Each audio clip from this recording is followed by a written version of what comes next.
get it started. All right, yeah, so first thing we're gonna do, we're gonna go head over to the PCSX2 website and we're gonna download the latest nightly. Now it's available on Windows, Linux, and Mac OS. I haven't tested those and I'm using Windows, so I'm gonna click on download for Windows. Make sure you put it somewhere in your desktop or the downloads folder. Next thing you're gonna wanna do is download 7-zip. You could also use WinRAR, either one works. Let's go ahead and download that. All right, perfect. What is this wallpaper? All right, so let's go ahead and install this real quick. Let's install 7-zip so that we could be able to extract the files. All right, that was simple. So what you're gonna wanna do is just right click. I'm on Windows 11, so it shows you all these extra steps, but all you gotta do is just hit show more options, 7-zip, and extract files. Let's go ahead and hit OK. Now you're gonna get this folder. Now you can go ahead and delete these two. You don't need them anymore. And we'll set this up right here.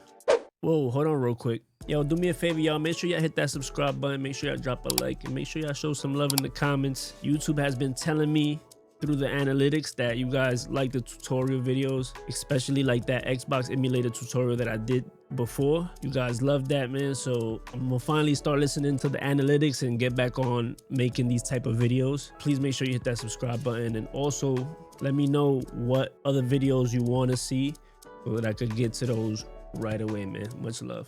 Let's continue the video. All right, y'all, so now that we got that background out of the way, first thing we're gonna do is click on the folder we extracted, click on the open area, and let's hit new, and then text document. We're gonna create a text document, and we're gonna call it portable. And what this is gonna do is just keep it organized so that when we open the emulator, it puts everything in this folder and not put it all over the place on your computer. Then we're gonna open up the emulator, which is the PCSX2/QT. This is the file. We'll double click and it's gonna open this up right here. Right here, you can choose your language. I'm gonna keep it on default, which is English. And right here on the theme, you can change the color. So what I'll do is put purple, because that's my favorite color. And I'm going to leave enable automatic updates on just so that it's always updated and always working smooth. And then we're gonna hit next. All right, next thing you're gonna wanna do is click on browse, because this right here is the BIOS. Sadly, here on YouTube, I cannot tell you where to get the BIOS. But trust me when I say Google is your best friend for these type of things. When you get that, you're gonna want to come back here and hit browse. I have my BIOS on my desktop. Let's click on BIOS and then let's hit select folder. This is how you're gonna know that the BIOS you got work when they pop up here. Now I had a BIOS for Japan, Europe, and the US in my folder, so that's why they're all showing up here. You're gonna want to choose the one you want to use, which is going to be a default. I'm gonna choose US, and then I'm going to hit next. So this right here is where you add your directories to where you have your ROMs. First off, the files that are allowed on the PCSX2 emulator are these right here. You got .bin, MDF, CHD, CSO. All of these files right here are you're going to be able to use with this emulator. So you're going to want to click on add. Find where you have your ROMs. I have mine on my desktop. Hit select folder. Then you're going to want to click on yes. Then we're going to hit next. This is where you connect your controllers. So right now I have my PlayStation 5 DualSense Edge controller connected. You're going to want to leave this on DualShock 2. Right here, you click on automatic mapping. And right here, this is my controller. So I'll click on that. And if you want to connect a second controller, you could go ahead and do that. Then you hit next, and now the setup is complete. So now you're gonna want to hit finish. Boom, you give it some time, it's gonna find the ROMs that you have and it's gonna show up here. All right, so let's go ahead and get into the settings. Click on settings, interface. On this first page, we're gonna hit start full screen, and then we're gonna go down to game list. In game list, the only time you have to come here is if you add new games to your ROMs folder, but you had this program open, you're gonna wanna go ahead and click on scan for new games for those to show up. Here in the BIOS section, this is where you change your BIOS. Let's say you're gonna play a game that's only available with Japan BIOS. This is where you come and change that. We'll skip emulation and we'll go down to graphics. So for graphics, if you don't know your computer specs on how anything would run, you could just leave it on automatic and it'll try to find the best solution for you. I'm gonna put mine on Vulkan since I've noticed that in the past that's ran the emulator well on my computer. As far as adapter, this is where you're gonna want to choose your graphics card. I have a 1080 Ti, which is a very good graphics card. It's not a 5090, but it does the job. So I'll go ahead and choose that. If choose your main graphics card. If you don't have a graphics card, then go ahead and choose your CPU. For aspect ratio, I like to play this on 16:9. The standard is 4:3, but 16:9 is just better in my opinion. So I'll go ahead and click on 16:9. Some games will look a little stretched, but there's always patches, which I'll show you, that you can use for most games. Most games usually have the widescreen patch, and I'll show you how to do that. You want to leave anti-blur on. It just makes the games look better.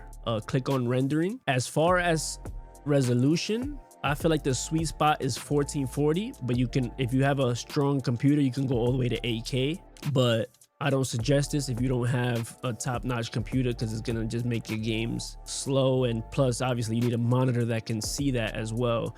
Although if you choose, let's say for example, you choose 4K and you have a 1080p monitor, it'll still be in 4K and then it'll just downscale it to 1080, but you'll still see the difference. Like it'll still look great. So what I'm gonna do is keep mine at 1440. Filtering, you could put this all the way on 16x and it's not gonna mess with your computer at all. Audio, we could skip that. Let's go to memory cards. Click on create, put a name for your memory card. Let's call it Big Mem. You can leave it on AMB. Memory card has been created. All right, so now what you do is you right click, just select use for slot 1, and you're done. Now you could just go ahead and hit close. All right, so for the patches that I was telling you guys about, you could right click and you could go to properties, and this is gonna be the settings that's just for that game, because the settings we were in before pretty much applies to all the games that you play, but here you could get more into detail with each game, and I'll show you what I mean by that. So right here, for example, if you go to interface, these are stuff that you could go more into detail. Like for example, hide cursor in full screen, so it won't show your mouse cursor when playing the game. So that's things that you can add on and will really give you that immersion, you know. And right here, when you go to patches, look, it has these are patches that have been made by the community, and every game has different patches. All right, so this one has a 16:9. Remember, I chose 16:9 in the regular settings as well. So if you're gonna choose a patch that's 16:9, you're gonna also want to do it in the main settings. So let's go ahead and apply that. This is gonna make the game look great. And also right here on the bottom, it would tell you if there's something that you need to do in order for this to work. So for example, it says renders the game in 16:9 aspect ratio instead of 4:3. It'll tell you if there's anything you have to do in order for this to work. This, you just have to click on enable, and then that's it. Let's close this out. Let's click on a different game to see if it has different patches. Look, this one has the widescreen patch as well. We'll go ahead and click that, and it says no interlacing. NBA Street, let's check NBA Street.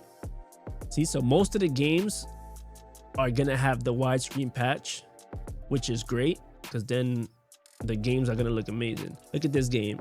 So Need for Speed, it has a 60 FPS patch, and look, more rain, less rain. Like it's crazy the amount of stuff that the community adds that you can just add to your game.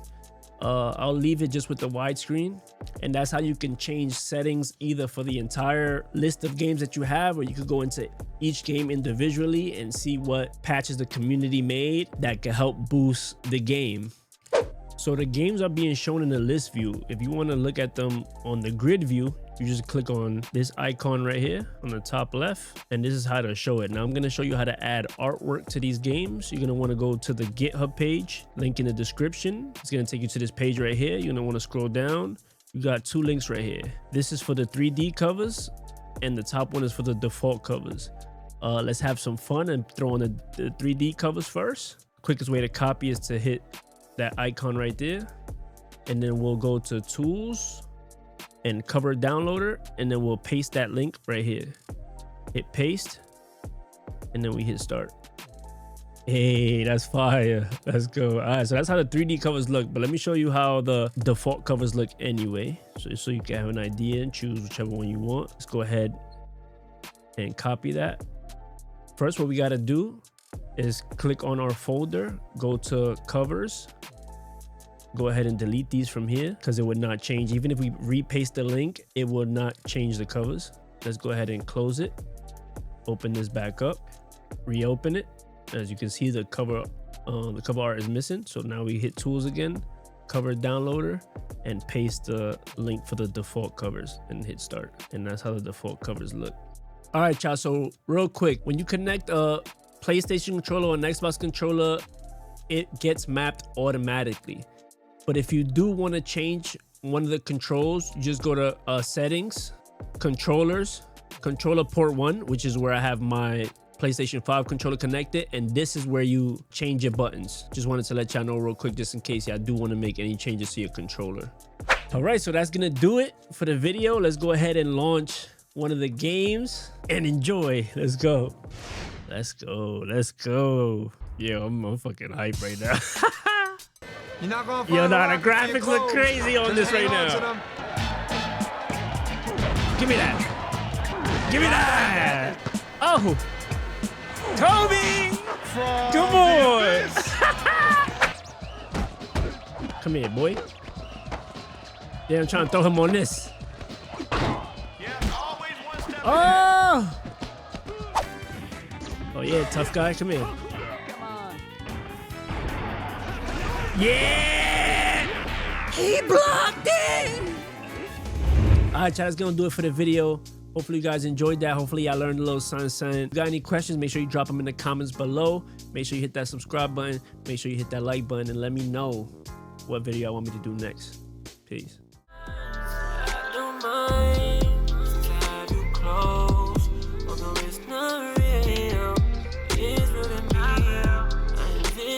Happy, how sweet of you